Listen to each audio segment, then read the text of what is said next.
This is Mikisa May, and she was born in near Busia, Uganda.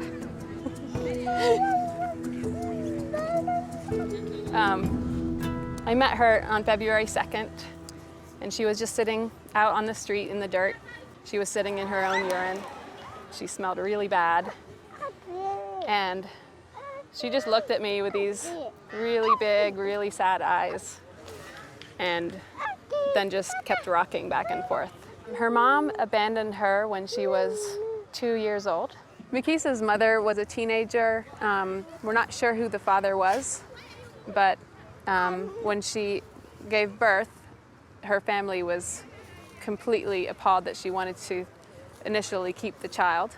Apparently, the mom believed that she was cursed, and that's why she has disabilities. According to Juliet, the caregiver, her whole family was telling her that they wouldn't accept her anymore if she didn't get rid of the child. And so her mom threw her in a sewage ditch. Since then, she's been living on the streets. When I found her, she was severely malnourished.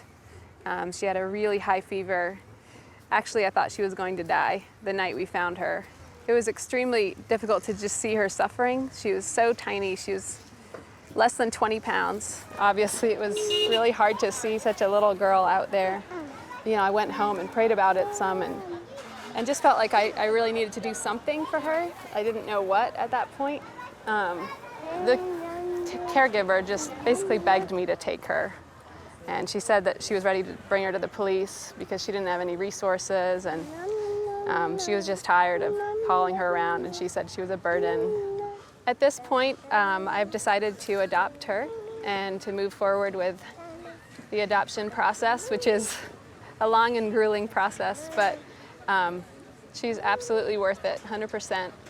I believe that her mother really did love her, but just felt completely out of her element caring for a child, and she was still a teenager. But she was very supportive of me adopting Mikisa. She's grateful to see her looking so much healthier now and smiling and laughing and talking.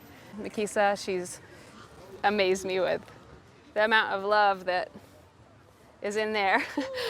She's really important and her life is valuable, and I want her to grow up knowing that she is loved and that she is worthy of lots and lots of love, and that I won't ever abandon her, and even more important, God will never abandon her. All the hardships that are related to the adoption process, and even having a child as a single person or having a child with special needs, all of those obstacles are completely worth it. It's a heavy responsibility. I'm a single woman, 28 years old. I was, had this picture in my mind of my life in the future and how, I could get married and have some kids and then maybe adopt eventually, later. But I think God had other things in mind.